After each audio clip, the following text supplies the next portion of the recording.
que están teniendo problemas cardíacos o que están teniendo problemas renales. También vemos muy frecuentemente este tipo de problemas en pacientes ingresados en los hospitales, en los cuales se ha estado administrando medicamentos o se les está administrando líquidos de forma intravenosa, y que pudiéramos entonces, por lo tanto, al no tener un control real o eficiente de la administración de líquidos, ver entonces que estamos teniendo una sobrecarga de líquidos y por lo tanto un desbalance en los electrolitos, y por lo tanto ver este tipo de problemas en estos pacientes.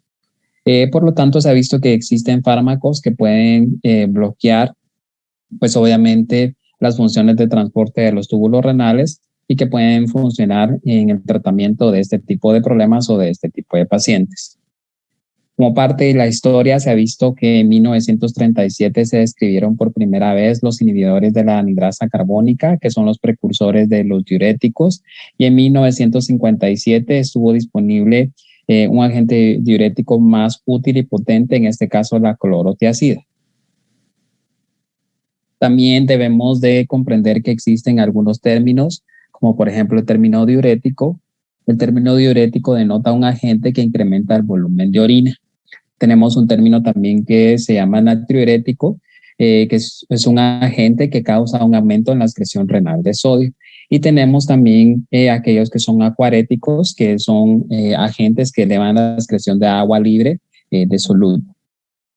Sin embargo, se ha mencionado que debido a que los natriuréticos casi siempre aumentan la excreción de agua, a estos también se les denomina como tal, como diuréticos.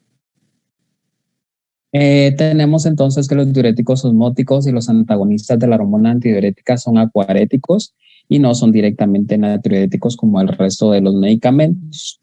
Y también se ha visto que se ha desarrollado una nueva clase de medicamentos que bloquean el transporte de urea. Sin embargo, estos no están disponibles todavía, están en investigación. Se les conoce como ariuréticos, y lo que hacen es que dan como resultado un aumento de la producción de harina y una mayor excreción de urea. Pero la característica importante que tienen es que no realizan un incremento en la excreción de electrolitos. Bueno, para entender un poco cómo es que funciona estos medicamentos, vamos a ver un par de videos para que ustedes tengan un mejor conocimiento de la función renal y de la formación de orina como tal. ¿Ok? Entonces pongan atención.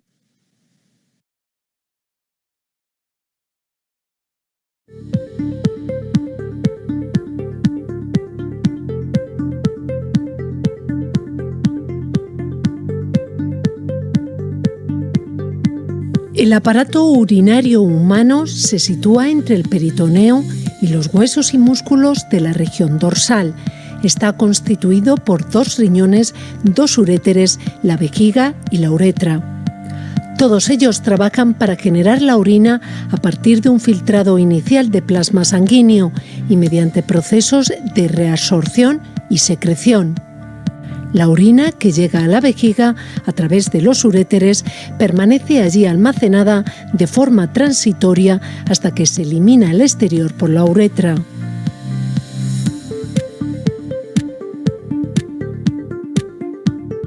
Los riñones son 2 órganos de color pardo rojizo. Están situados de manera simétrica a ambos lados de la columna vertebral, a la altura de las costillas 10ª y 11ª. Generalmente el riñón izquierdo está más elevado que el derecho. Constituyen aproximadamente el 0,5% de todo el peso corporal y su forma se parece a la de una alubia. En la parte externa están recubiertos por una cápsula de tejido fibroso. La cara media del riñón contiene una incisión denominada ilio renal, por donde discurren los vasos sanguíneos renales, nervios y vasos linfáticos junto con el uréter. En una sección longitudinal se distinguen 2 regiones, la corteza en la parte externa y la médula en la parte interna. La médula se encuentra formada por varias pirámides renales. El extremo de cada pirámide, llamada papila, se vacía en un cáliz y los cálices se vacían en la pelvis renal. La pelvis transmite la orina a la vejiga urinaria a través del uréter. Cada pirámide medular, coronada por una región de corteza renal, constituye un lóbulo sencillo. La unidad funcional del riñón es la nefrona.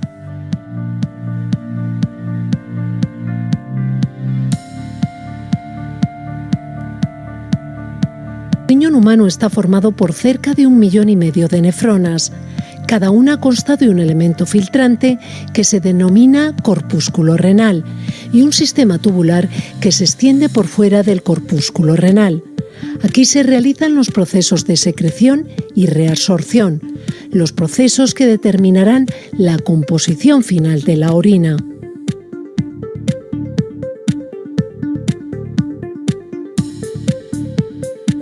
El corpúsculo renal está compuesto por el glomérulo capilar y la cápsula de Bowman que lo recubre. El glomérulo, formado por una red de capilares, recibe la sangre de un pequeño vaso llamado arteriola aferente, que es una ramificación de la arteria renal. La sangre sale del glomérulo por otro vaso llamado arteriola eferente, que desemboca en una vena interlobular. El líquido filtrado pasa al espacio de Bowman.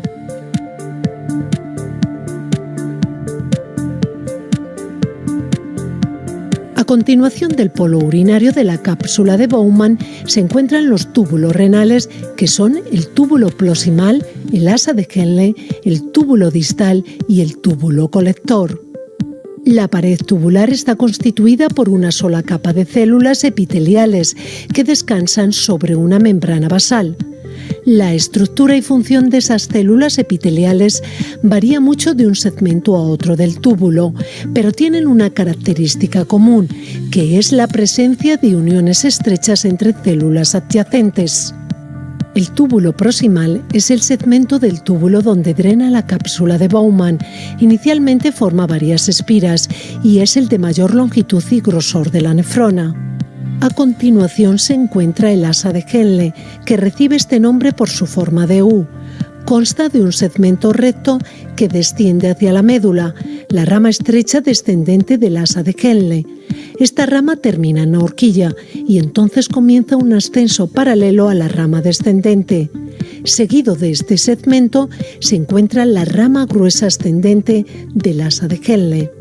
Posteriormente encontramos el túbulo distal y por último el túbulo colector.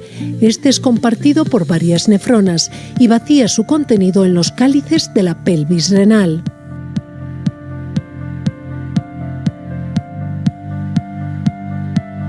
El aparato justaglomerular es una estructura endocrina implicada en la regulación de la presión arterial. Se encuentra situado entre la primera porción del túbulo contorneado distal y las arteriolas aferente y eferente que pertenecen al corpúsculo renal de su propia nefrona. Está formado por 3 tipos de células. Las células justaglomerulares son células mioepiteliales que rodean el final de la arteriola aferente. Las células de la mácula densa son células epiteliales diferenciadas de la pared del túbulo recto distal ascendente. Las células de Kurmatite o del lacis son células mesangiales que responden a múltiples mediadores y controlan la superficie del filtrado.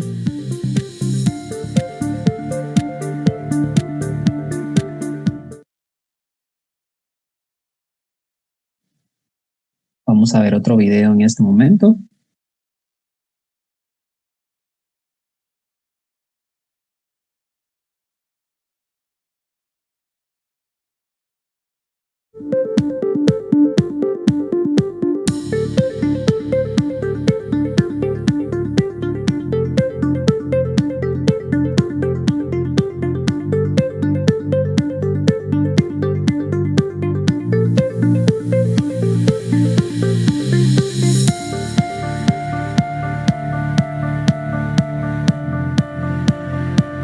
La excreción y concentración de catabolitos y sustancias tóxicas consiste en retirar los productos metabólicos de la sangre y excretarlos por la orina.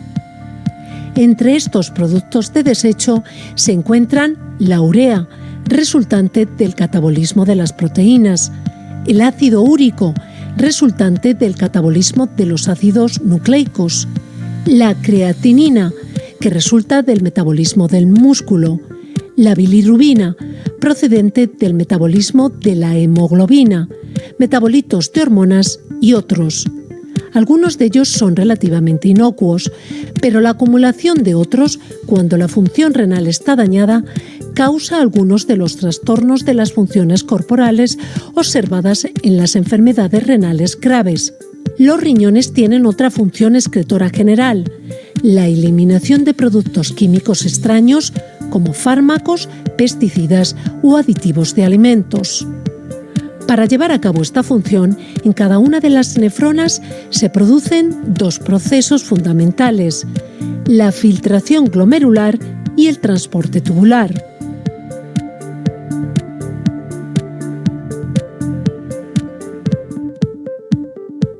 La formación de la orina comienza por la filtración del plasma en el glomérulo hacia la cápsula de Bowman. Se filtran unos 125 mililitros de plasma por minuto, lo que corresponde a un 20% del plasma que pasa por el riñón. Más del 95% del filtrado se reabsorbe normalmente en los túbulos y el resto se elimina en forma de orina.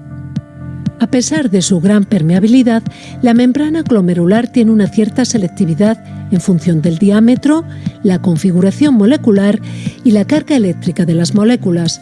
Así, es prácticamente impermeable a las proteínas y elementos celulares, pero es muy permeable al resto de compuestos disueltos en el plasma. Desde el punto de vista electrolítico, el filtrado glomerular tiene casi la misma composición que el plasma, excepto por la ausencia de proteínas de alto y medio peso molecular. La tasa de filtración glomerular o cantidad de filtrado glomerular que se forma por minuto en todas las nefronas de ambos riñones es un índice de la función renal. Es, además, esencial para evaluar la severidad y evolución de los trastornos renales.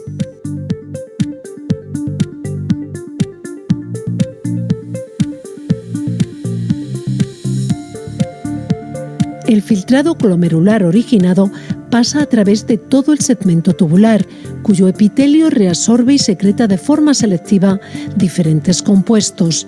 El líquido que resulta de este proceso entra en la pelvis renal como orina. El papel de la reabsorción es mayor que el de la secreción, pero esta última es importante para determinar las cantidades de iones potasio, hidrógeno y de otras sustancias. La mayoría de las sustancias que se deben eliminar de la sangre, como urea y creatinina, se reabsorben mal, por eso se excretan en grandes cantidades. En el caso de los fármacos, estos además de reabsorberse mal, también se secretan, por lo que su excreción es alta. Otros componentes del filtrado, como la glucosa y los aminoácidos, se reabsorben casi por completo. En el caso del agua, más del 90% de la cantidad que se ha filtrado posteriormente es reabsorbida, principalmente en el túbulo proximal y la rama descendente del asa de Henle.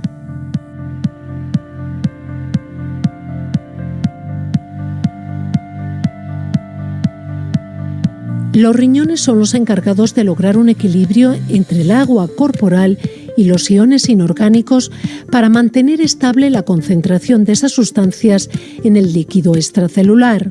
Este equilibrio se logra mediante cambios en la composición de la orina excretada. Algunas de las sustancias del medio interno, reguladas en gran parte por los riñones, son el agua, sodio, potasio, cloro, calcio, magnesio, sulfato, fosfato y el ion hidrógeno. No obstante, los riñones no son los únicos reguladores de las sustancias inorgánicas esenciales.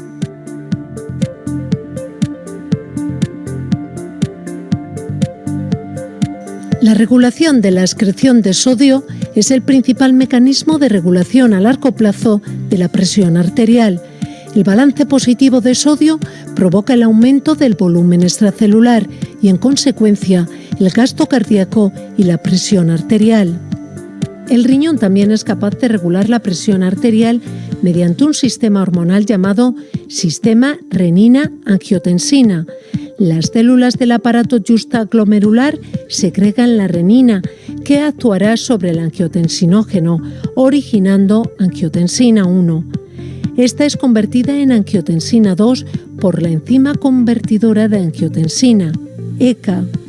Uno de los efectos de la angiotensina 2 es la liberación de aldosterona, que actuando sobre la nefrona regulan la presión arterial.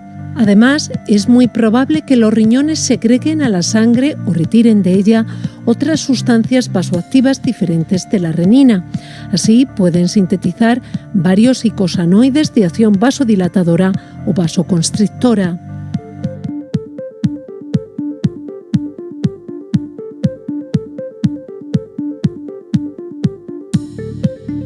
Los riñones segregan eritropoyetina, EPO. Esta hormona está relacionada con el control de la producción de eritrocitos en la médula ósea y, por tanto, con el mantenimiento de niveles de oxígeno adecuados para el funcionamiento del organismo. 1,25 dihidroxivitamina D3, que es la forma activa de la vitamina D, la cual interviene en el metabolismo del calcio, aumentando la absorción del calcio intestinal y la movilización del calcio óseo.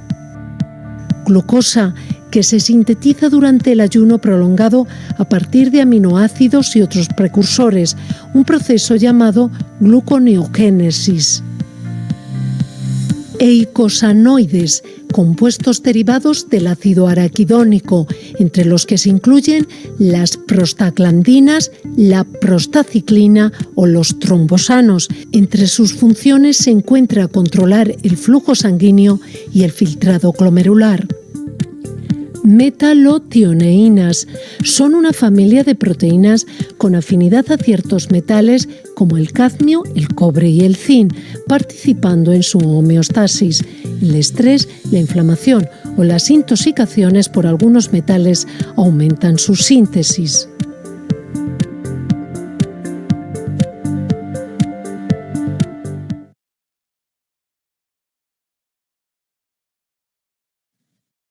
Bueno, estos videos es para que ustedes entiendan de mejor forma cómo es que funciona el riñón y por qué es que pueden algunos medicamentos que vamos a ver el día de hoy interferir en muchas de las funciones del riñón, ¿verdad?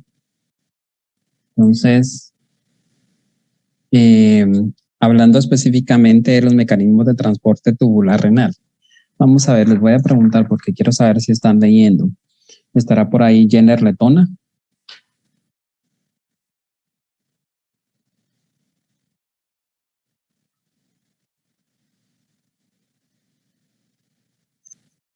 ¿No está Jenner? ¿Me escucha? Sí, te escucho, sí, Jenner. Jenner, explícame qué es lo que pasa en el filtrado glomerular, o mejor dicho, en la formación de orina a nivel del túbulo proximal. ¿Qué es lo que pasa específicamente acá?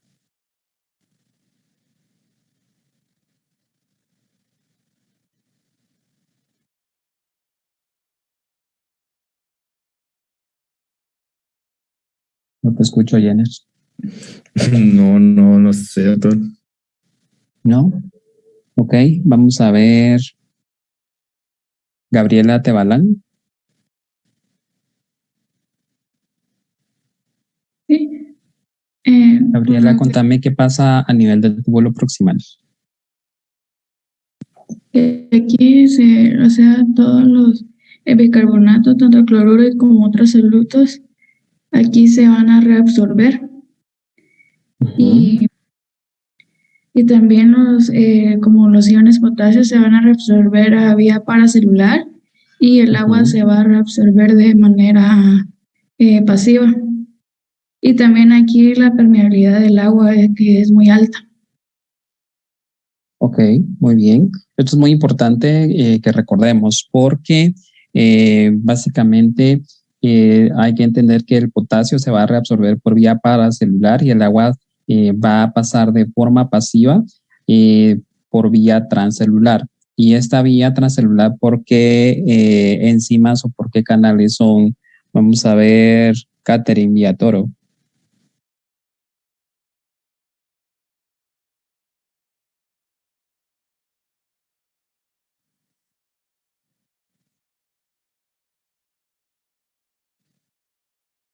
¿No está Catherine por ahí? ¿No? Sí estoy, doctor, pero la verdad es que no sabría decirle. No es por las acuaporinas. Es por las acuaporinas, exactamente por las acuaporinas es que se da esta reabsorción de agua a través de la vía transcelular específicamente. ¿Ok? Vamos a ver. Susan García, ¿qué otro fenómeno ocurre aquí a nivel del túbulo proximal? ¿Qué pasa con la reabsorción de bicarbonato?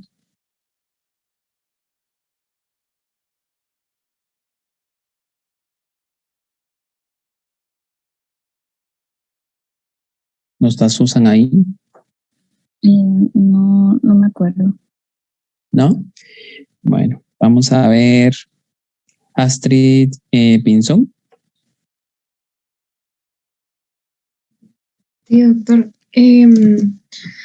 Aquí se inicia por la acción de el translocador de sodio de hidrógeno.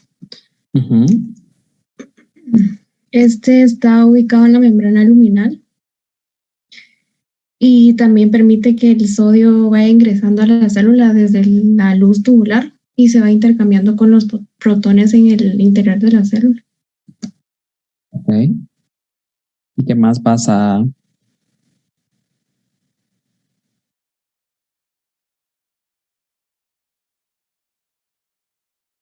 ¿Solo?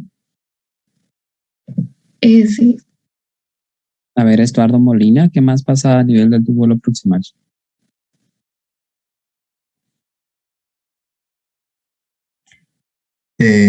Que se formaba ácido carbónico que era deshidratado por la anhidrasa carbónica.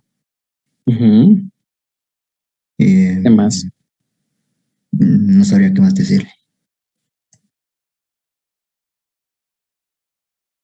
Vamos a ver. María Belén, ¿qué más pasa a este nivel? Porque es importante saber qué pasa a este nivel del túbulo proximal. ¿Qué más pasa ahí?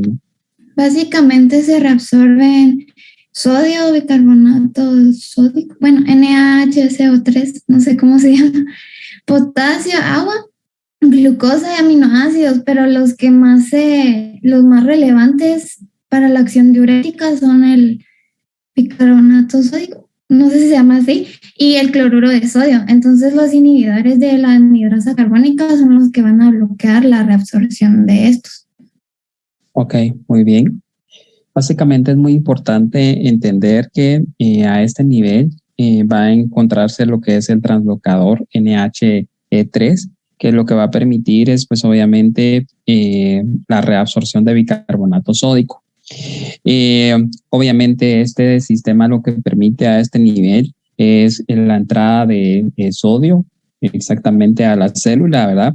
Desde lo que es el túbulo específicamente, y pues obviamente lo que va a permitir es de que se dé el paso de hidrógeno al interior de la célula a través de una enzima, la NADPasa, que es conocida.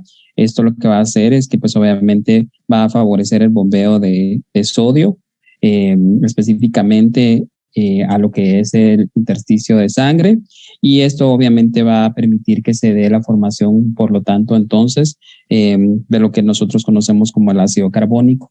Este es el ácido carbónico. Sin embargo, a este nivel recordemos que tenemos tanto la anhidrasa carbónica en la superficie de la célula y tenemos también una anhidrasa carbónica que está de forma intracelular. Esta anhidrasa carbónica intracelular nos va a permitir que se divida este ácido carbónico en CO2 y H2O. Y también recordemos de que la anhidrasa carbónica en la luz donde tenemos la orina también va a favorecer a que se dé esta deshidratación del ácido carbónico específicamente. Entonces esto lo que va a permitir, por lo tanto, es de que a este nivel de la anhidrasa carbónica, que es donde actúan los inhibidores de la anhidrasa carbónica, se dé, por lo tanto, la reabsorción o el bloqueo de la reabsorción de bicarbonato de sodio. ¿Ok? Recordemos también que a este nivel, en el túbulo proximal, tenemos lo que son, en este caso, el transportador de sodio-glucosa, isoforma 2, que en sus siglas se conoce como SGLT2, que básicamente acá es donde nosotros podemos encontrar que pueden funcionar los inhibidores del SGLT2, que lo que van a evitar, pues obviamente, es la reabsorción de glucosa y por lo tanto van a favorecer a que se dé una excreción en la orina de la glucosa y por lo tanto se disminuya la glucosa circulando en sangre. ¿Ok? Bueno, ¿qué pasa entonces en el asa de Henle? Vamos a ver Alison Vázquez.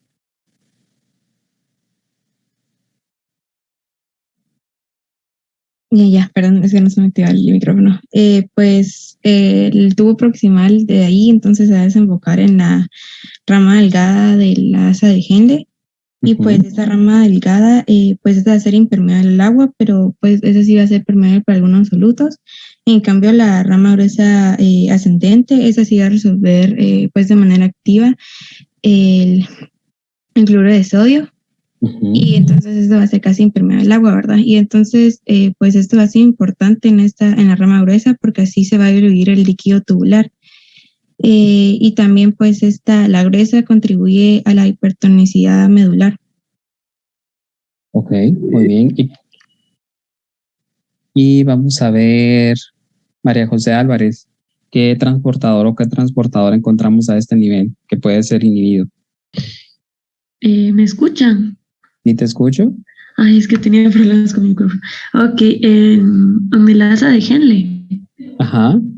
Yo me recuerdo, si no estoy mal, que aquí hay un cotransportador, perdón, que es el de sodio, potasio y, si no estoy mal, sí, que se llama el NK2Cl. Ajá. Es ese. ¿Y qué hace este transportador? Si no estoy mal,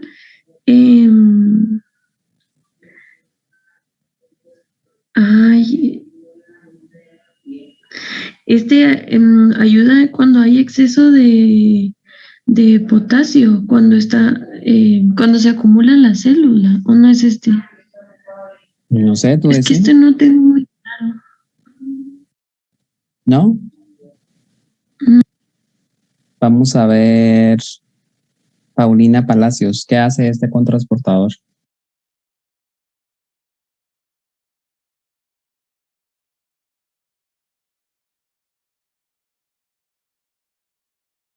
Nuestra Paulina, ok.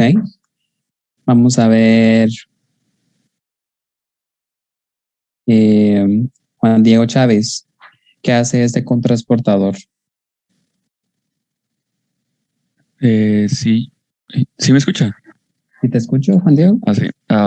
Pues lo que yo había entendido era que contribuía en el exceso de la acumulación de potasio dentro de la célula. Ajá, ¿y esto qué provoca? ¿Qué es lo que provoca este exceso de potasio? No sabría decirle. ¿No? Vamos a ver. Axel Popol. Sí, doctor. ¿Qué causa el exceso de potasio? La verdad es que sí, no sé. Pero pues tiene como función principal pues ser un diurético directamente en el asa. Y pues no sé, lo único que se me ocurre con lo del potasio tal vez sería que aumenta los potenciales de acción, tal vez. ¿Y lo hace negativo o lo hace positivo, Axel?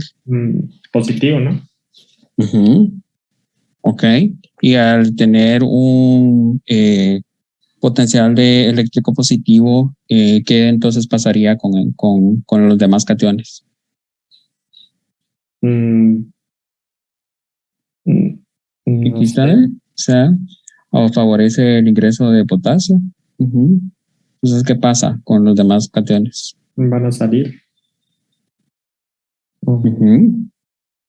Ok, por lo tanto hay una reabsorción de qué cationes.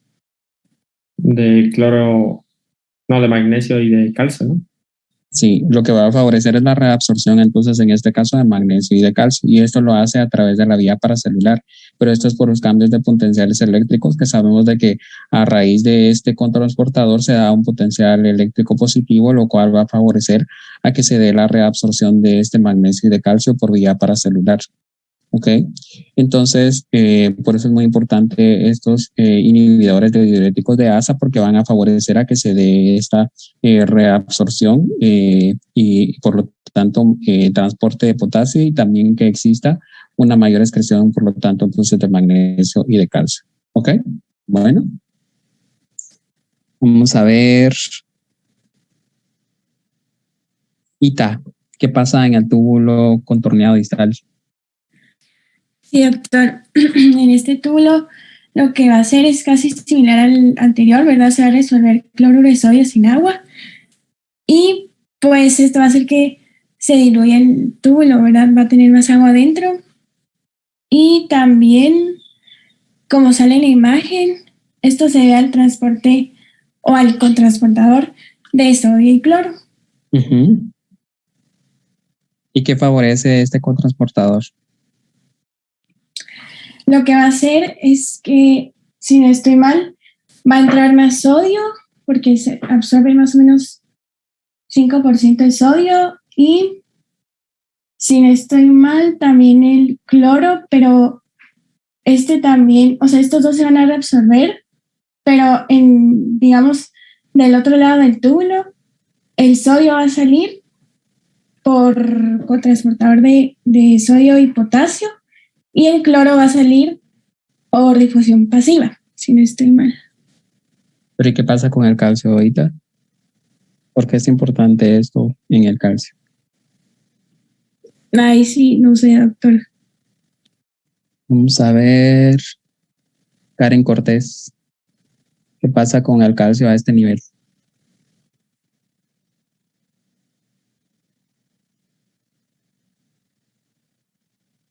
¿No está Karen por ahí? Puede ser que se reabsorba. ¿Por qué?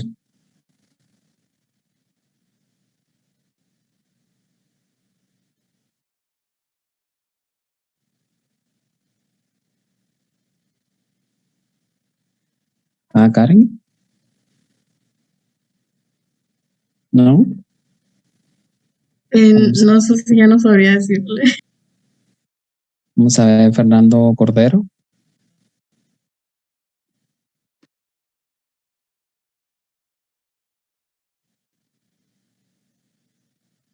¿No está Fernando ahí? Doctor, yo creo que Fernando le mandó correo el día de ayer, ¿no? Porque hoy sí. Ok. Doctor. ¿Sí?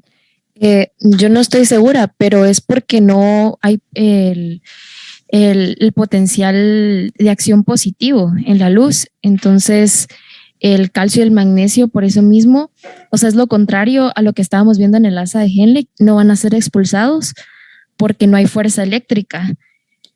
Entonces, el calcio se absorbe y eso entendí yo, por el potencial de acción, entonces. Sí, acá obviamente lo que pasa es que aquí se da lo contrario, aquí no hay potencial de acción positivo, entonces por eso es que no son expulsados el calcio y el magnesio.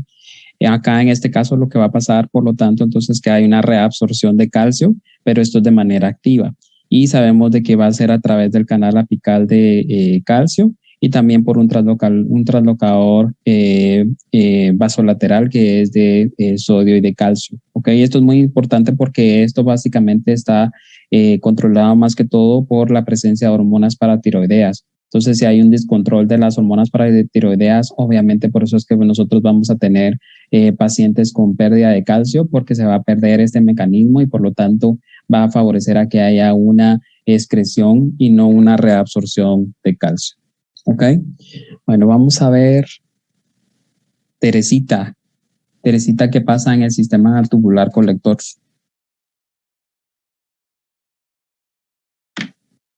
este está conectado con la pelvis y también está el conectado el túbulo conector, el túbulo colector y también el conducto colector, creo. Y estos se forman por una conexión de dos o más túbulos. ¿Y qué pasa con el cloruro de sodio a este nivel? ¿Qué cantidad o qué porcentaje se absorbe a este nivel?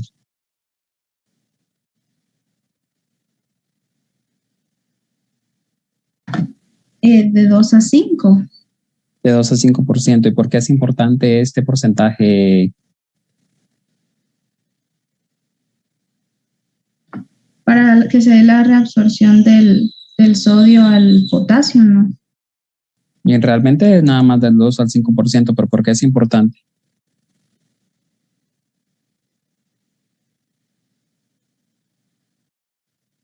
¿No? Bueno, vamos a ver. Por la acción diurética. No, vamos a ver, Natalia Castillo. ¿Por qué es importante esta reabsorción mínima de cloruro de sodio? Yo tenía entendido que sí era por la acción diurética que hay, pero también es porque determina la concentración final de sodio. Exacto, ¿y qué más?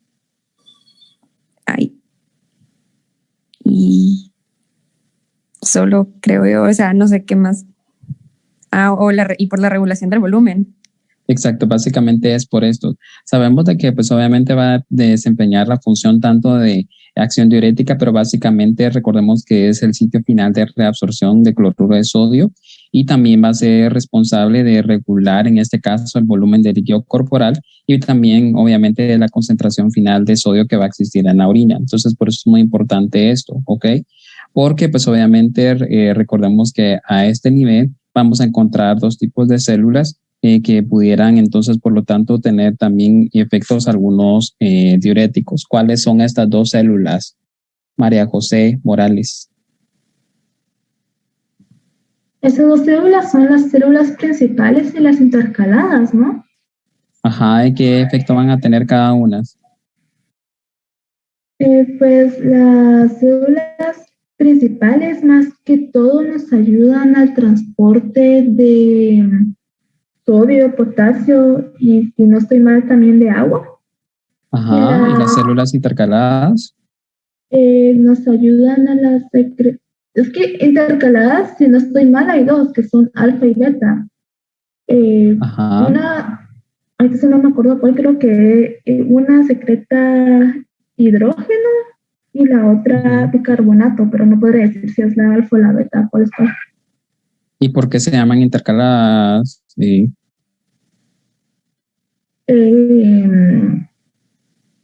Realmente no me acuerdo por qué les pusieron ese nombre, perdón. No, vamos a ver. Tal vez, doctor, porque son alfa y beta, ¿no? No es por eso. Vamos a ver, Luis Pedro. ¿Por qué es que se llaman intercaladas? Pues lo que yo creería es que son intercaladas porque hacen la misma función, pero como que se van turnando, se podría decir. ¿En qué sentido? Por ejemplo, pues no sé, porque lo que sí me recuerdo es de que son muy similares, pues tienen casi la misma función, pero lo que más que todo que va a cambiar es la ubicación de estos. Ajá, ¿de qué es lo que va a cambiar? Que unas van si no me recuerdo, era por los canales que se van a expresar, que una es de sodio y el otro es de potasio. No. Doctor, no es porque en las ubicaciones de la membrana los translocadores de hidrógeno ATPasa y de cloro de bicarbonato están invertidas. Exacto, por eso se llaman células intercaladas, porque van a estar invertidos estos canales o estos transportadores, por eso se llaman células intercaladas. En unas van a estar el transportador de hidrógeno ATPasa a nivel de la luz y en las otras van a estar a nivel de lo que es el intersticio de sangre. Entonces, por eso se llaman células intercaladas, porque van a diferenciarse en dónde están los translocadores respectivamente, y dependiendo de este es el efecto que pueden tener. ¿Ok? Bueno. Entonces, ¿por qué es importante hablar de estos transportadores? Sara. Bueno, digamos, las células principales, estas no tienen sistemas de cotransporte para los iones. Entonces, tienen por separado transportadores para el sodio y el potasio, como en la primera imagen. Entonces, lo que sucede es que la entrada de sodio es mayor que la secreción de potasio y entonces va a haber un potencial eléctrico negativo, lo contrario a lo que ya habíamos visto. El sodio va a ir a la sangre por medio de la sodio-potasio ATPasa, y lo que va a hacer el potencial eléctrico negativo es que va a provocar el transporte de cloruro de regreso a la sangre por vía paracelular. Arribita se ve, ¿verdad? Y va a extraer el potasio a través de un canal de potasio que está ahí en la membrana apical. Y lo que va a suceder es que los diuréticos del sistema tubular van a aumentar la liberación de sodio y van a mejorar la secreción de potasio, tomando en cuenta estos mecanismos, ¿verdad? Eso es en las células principales. Ok, muy bien, así es, Sara. Vamos a ver, Rafael, ¿y qué pasa con los canales epiteliales de sodio, los ENaC? ¿Cómo es que funcionan acá? Los ENaC. Pues me recuerdo que no tengo presente la idea, perdón. ¿No? Vamos a ver, Meredith, ¿qué pasa con los ENaC? Bueno, en estos canales epiteliales de sodio, por su nombre, ¿verdad? Va a haber una reabsorción de sodio y también va a haber una secreción acoplada de potasio, pero esto va a estar regulado por la hormona, bueno, la aldosterona, ¿verdad? Básicamente, pues, esto va a aumentar la actividad de los canales de la membrana apical, como los que había mencionado Sara, de sodio y potasio ATPasa, que se encuentra en la vasolateral. Y también va a haber un incremento en el potencial eléctrico de transepitelial, si no estoy mal, y un aumento dramático en la reabsorción de sodio y la secreción de potasio. Ok. Es muy importante saber esto porque sabemos de que a este nivel entonces pudiéramos nosotros utilizar diuréticos que lo que van a hacer es que van a competir con la aldosterona, ¿verdad? Y que van a permitir que entonces no se dé este transporte o que se dé la actividad específica de estos canales epiteliales de sodio conocidos como ENaC. ¿Ok? Bueno. Entonces, en resumen, por favor, recordemos de que cada segmento a nivel de la nefrona va a tener una actividad y dependiendo de qué actividad estemos nosotros viendo es donde nosotros pudiéramos encontrar los diferentes diuréticos. Entre estos recordemos de que pues obviamente el glomérulo lo que hace es la formación de filtrado glomerular. La permeabilidad acá es extremadamente alta. Aquí no existen cotransportadores y tampoco existe un diurético que te haga efecto a este nivel. En lo que nosotros hablamos del túbulo contorneado proximal, recordemos que aquí existe reabsorción del 65% de sodio, potasio y de calcio y de igual forma de magnesio y 85% de bicarbonato de sodio y casi el 100% de glucosa y de los aminoácidos.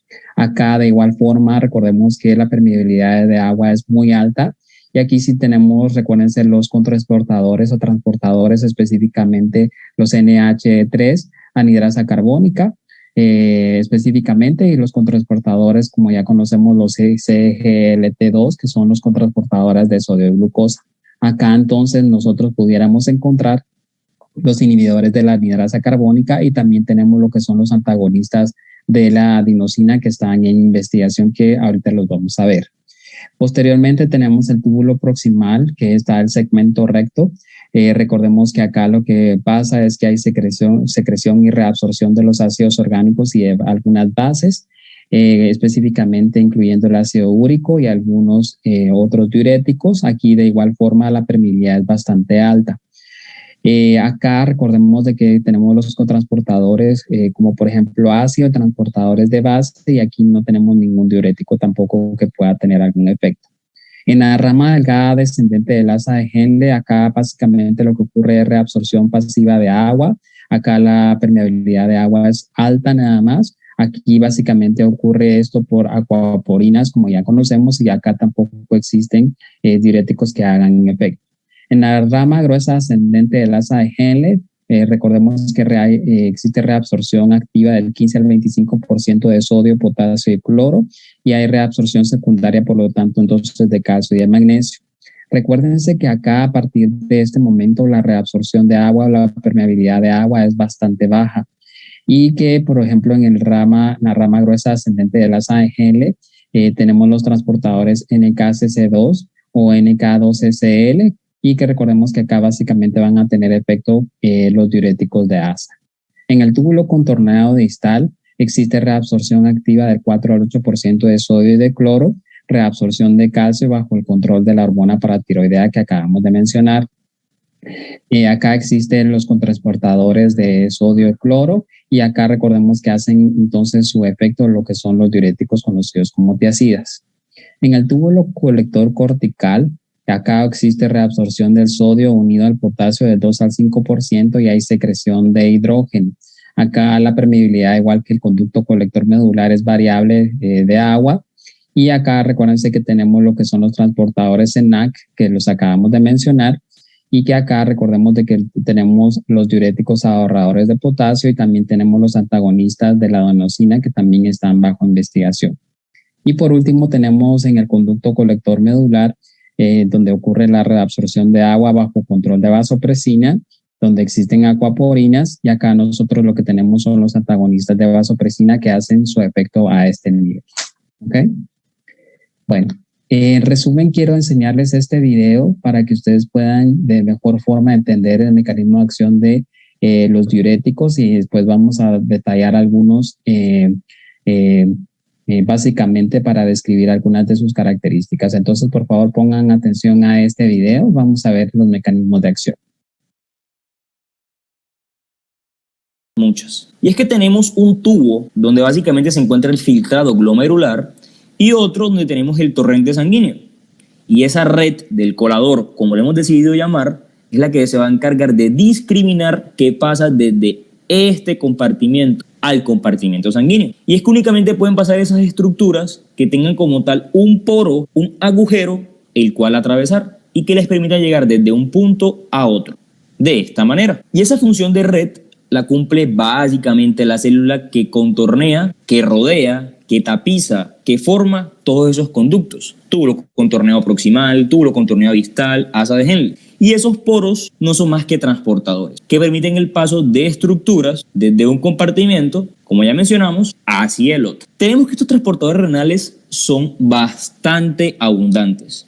Y por eso he decidido, como mencioné en la introducción, tomar como medida pedagógica el hablar de los diuréticos de mayor uso clínico, para no únicamente hablar de fisiología renal, sino también de una aplicación clínica de este tema, que es lo que al final de cuentas nos importa. En este orden de ideas tenemos entonces que los diuréticos más utilizados se clasifican en estos 5 grupos: inhibidores de la anhidrasa carbónica, diuréticos de asa, diuréticos tiacídicos, ahorradores de potasio u osmóticos.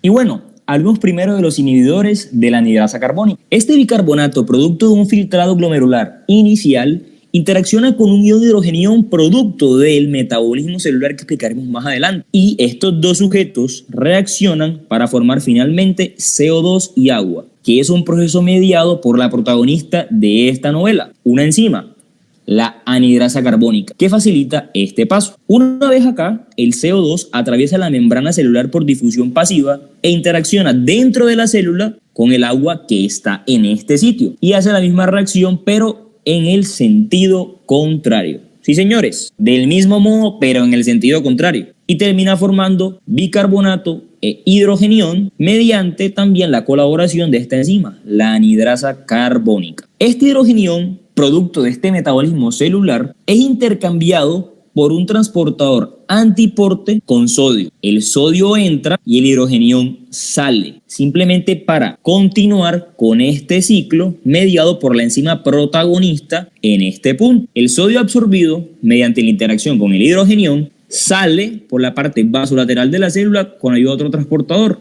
en intercambio con potasio, es decir, la bomba sodio-potasio. Y el bicarbonato sale de la célula en intercambio con cloro. Y estos iones incluidos en estos intercambios, es decir, potasio y cloro, salen nuevamente de la célula mediante un canal específico para cada uno. Ahora bien, cuando adicionamos un fármaco inhibidor de esta enzima anhidrasa carbónica, cortamos como tal este ciclo que ya mencionamos, de pasar constantemente de bicarbonato e hidrogenión a dióxido de carbono y agua y viceversa, con lo que indirectamente entonces quitamos este sustrato necesario para que el sodio ingrese a la célula, es decir, bloqueamos este transporte y de esta manera mantenemos al sodio dentro del tubo y al agua también, que al no poderse absorber por este inhibidor que hemos administrado, simplemente va a discurrir por los tubos y finalmente el paciente va a terminar orinando.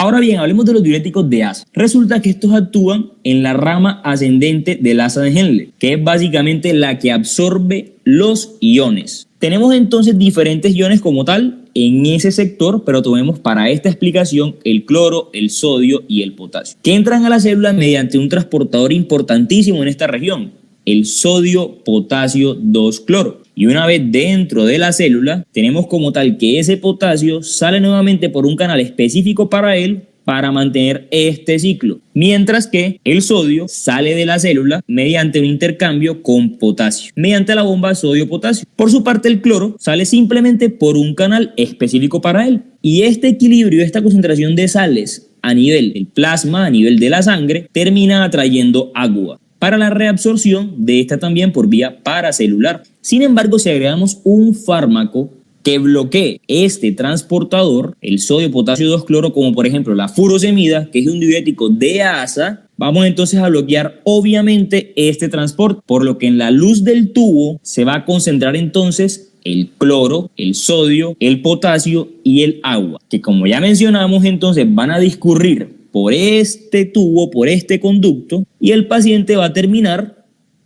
orinando nuevamente. Estos son los diuréticos más potentes que hay, los diuréticos de asa. La furosemida es bastante efectiva, porque sabemos que por lo menos aquí estamos jugando con 3 iones, y por eso tiene bastante efectividad en su efecto diurético. Hablemos ahora de los diuréticos tiacídicos. Resulta que estos actúan en el túbulo contorneado distal, donde tenemos, por ejemplo, estos 2 iones, el sodio y el cloro, que ingresan a la célula mediante un transportador conocido como sodio-cloro, un transportador sin porte, ambos iones en el mismo sentido. El cloro, por su parte, sale por un canal exclusivo para él hacia el torrente sanguíneo, mientras que el sodio sale intercambiado con potasio por la bomba sodio-potasio nuevamente, que se han dado cuenta es protagonista en el mantenimiento de todos los sistemas. Y este potasio que ha ingresado a la célula sale nuevamente por un canal en la región vasolateral, nuevamente hacia el torrente sanguíneo. Finalmente, esta concentración de sales en el plasma sanguíneo, en el intersticio en general, va como tal a atraer agua, que finalmente va a mediar entonces no solamente la reabsorción de sales, sino también de líquidos, como hemos mencionado en ejemplos anteriores. Pero si esta vez agregamos un fármaco que bloquee este transportador sodio-cloro, vamos entonces a tener un mismo efecto como los anteriores, y es que se van a concentrar en la luz del tubo, esta vez el túbulo contorneado distal, iones como sodio, cloro, y también se va a concentrar agua, que van a discurrir por este conducto hasta finalizar toda la vía, y nuevamente vamos a tener el mismo efecto en el paciente, es decir, la micción. Hablemos entonces ahora de los diuréticos ahorradores de potasio, y tenemos entonces que hablar necesariamente de un mediador bastante importante, que es la aldosterona, un mediador producido en la capa glomerular de la glándula adrenal bajo diferentes estímulos, como por ejemplo los altos niveles de potasio o la angiotensina 2, producto de un sistema bastante importante que es el sistema o el eje renina-angiotensina-aldosterona, que pueden ver en otro video de este canal cuyo link dejaré en la descripción de este. Pero bueno, lo importante es que esta aldosterona, al ser una hormona lipofílica, lo que hace básicamente es que puede ingresar directamente a la célula. Finalmente, después de distintos procesos llegando hasta el núcleo, estimulando promotores, factores de transcripción para la transcripción, la replicación de diferentes genes, diferentes regiones del DNA, que a final de cuentas van a generar un aumento en la expresión de canales de sodio en la membrana luminal de la célula del túbulo colector y aumento de los niveles de esta bomba, sodio-potasio ATPasa, ojo, en la cara, en la membrana vasolateral de estas células del túbulo colector, que a final de cuentas van a favorecer entonces la entrada de sodio desde la luz y el paso hacia el torrente sanguíneo, hacia el intersticio, mediante su recambio con potasio. Pero ojo aquí, este potasio, como en los casos anteriores, no es regresado por una bomba o por un canal exclusivo para él, sino que esta vez es expulsado hacia la luz del conducto por un canal exclusivo para potasio. Ojo ahí que esto es bastante importante y distinto en este sistema.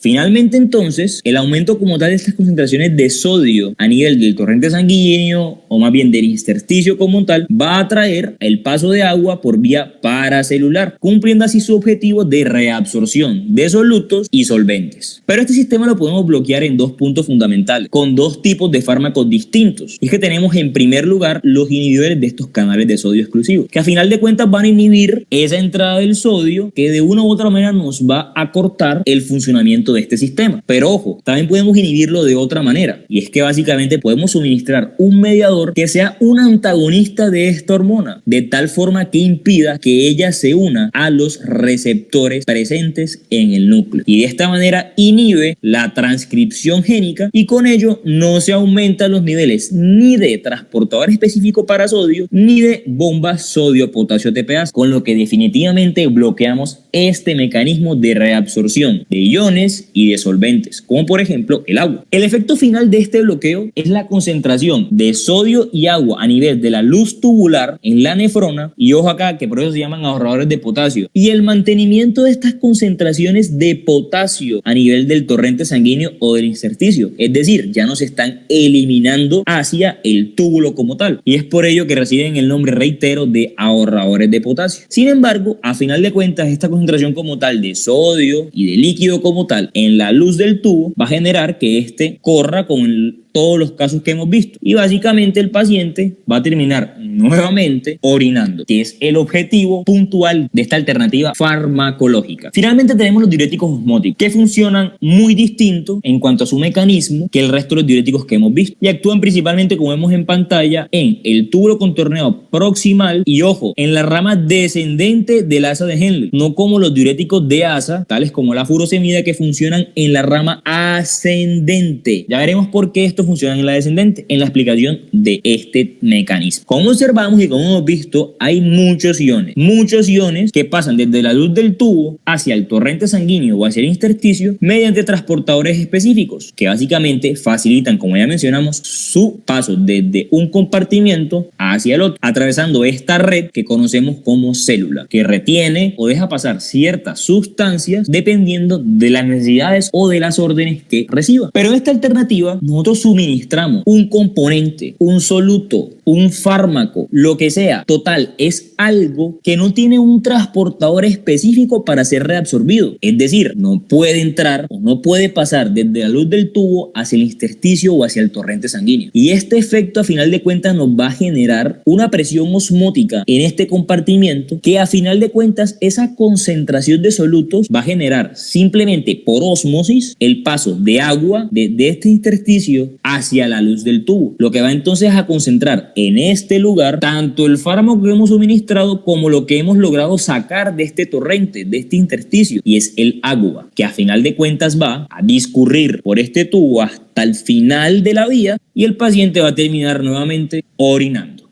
que nuevamente es el efecto que siempre queremos con estos diuréticos. Y bueno, amigos, eso ha sido todo por el día de hoy. Espero que les haya gustado el contenido. ¿Alguna duda con este video?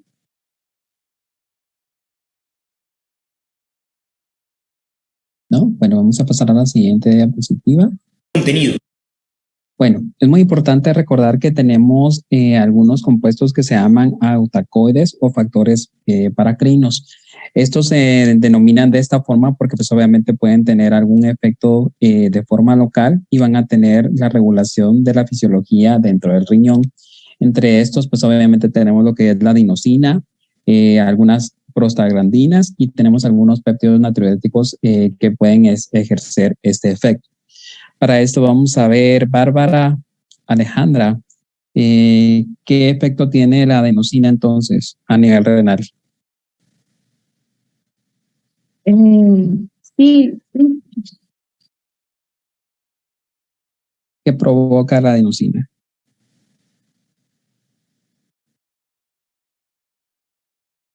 ¿No?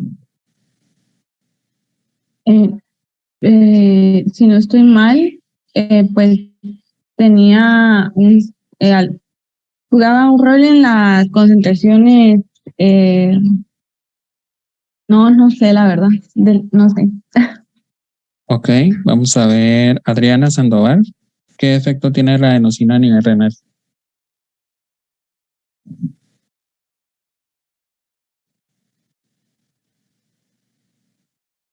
¿No está ahí Adriana Isabel Sandoval?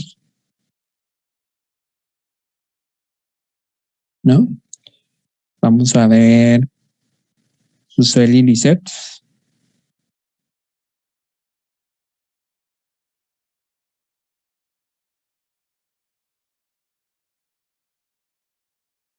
Un poco, vamos a ver, Jorge. Doctor, disculpe. Fíjese que Adriana justo me mandó una foto que Zoom no le carga.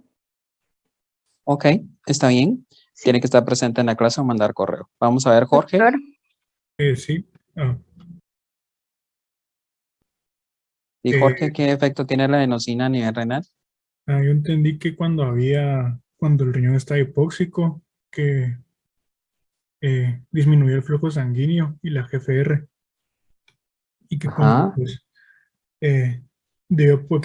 pues por la médula siempre es más hipóxica que la corteza, también eleva la reabsorción del sodio. Ajá. ¿Y qué receptor es el que está más activamente funcionando en respuesta a la adenosina, Jorge? Son 4 y si no estoy mal, el más activo es el A1. Ok, muy bien, Jorge. Vamos a ver, María Lucía Granados, y a qué nivel se encuentra este receptor.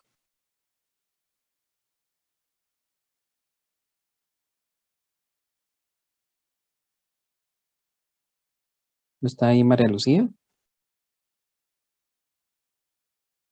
No, vamos a ver. Perdón, aquí estoy, doctor. Sí, María Lucía, ¿a qué nivel actúa entonces o en dónde se encuentra ese receptor A1? En el aferente, en la arteriol aferente. Ajá. ¿Y qué otra parte específicamente? ¿Dónde es que es importante este efecto? Preglomerular. No, Túbulo contorneado proximal. es en el túbulo contornado proximal específicamente. Aquí es donde nosotros pudiéramos ver que están en investigación los inhibidores de la adenosina que pudieran tener algún efecto a este nivel. ¿Ok? Muy bien, es muy importante mencionar de que una de las características de estos antagonistas que están en estudio es que estos obviamente no van a causar pérdida del potasio.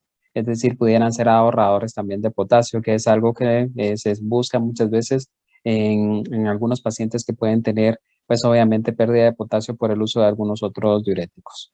Vamos a ver, Arturo López. ¿Qué efecto tienen las prostaglandinas a nivel renal? ¿Me escucha, doctor? ¿Sí te escucho, Arturo? Lo que yo entendí sobre esto es que va como moderar pues la absorción del sodio en el Ajá. ¿A qué nivel? asa de Henle. Específicamente, ¿en qué parte del asa de Henle? Eso sí, no sé, doctor. Y también, pero también modera también el transporte de agua, pero no sé qué parte del asa de Henle. Vamos a ver.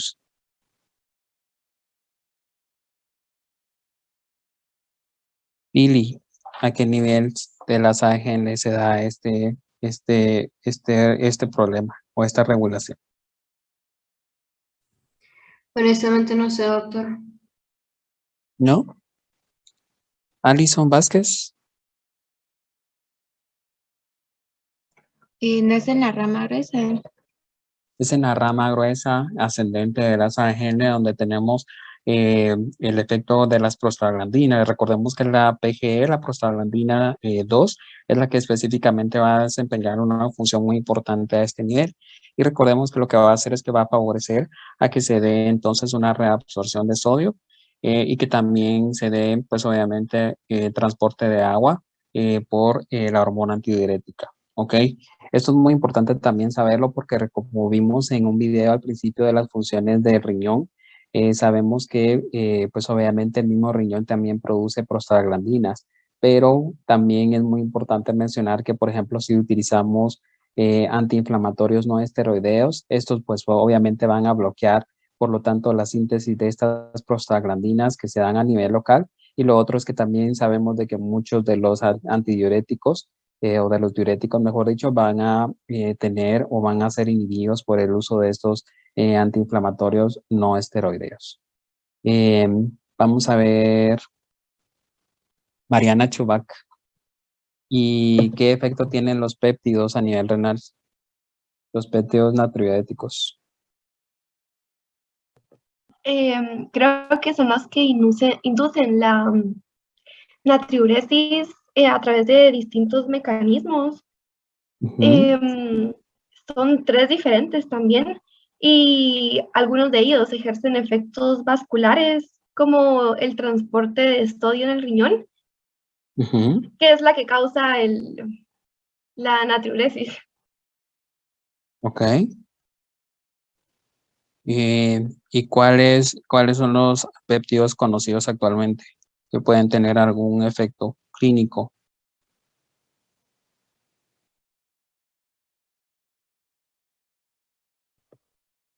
Creo que la verdad no estoy segura, no es ANP y BNP. Sí, sin embargo, hay varios medicamentos que ya están bajo investigación. Vamos a ver, Melanie. Melanie, ¿cuáles son los medicamentos que están propuestos como tratamiento, como péptidos natriuréticos?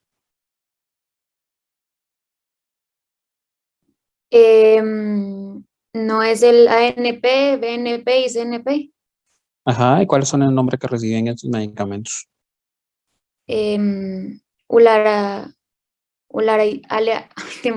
Ularitida, carperitida y nesiritida.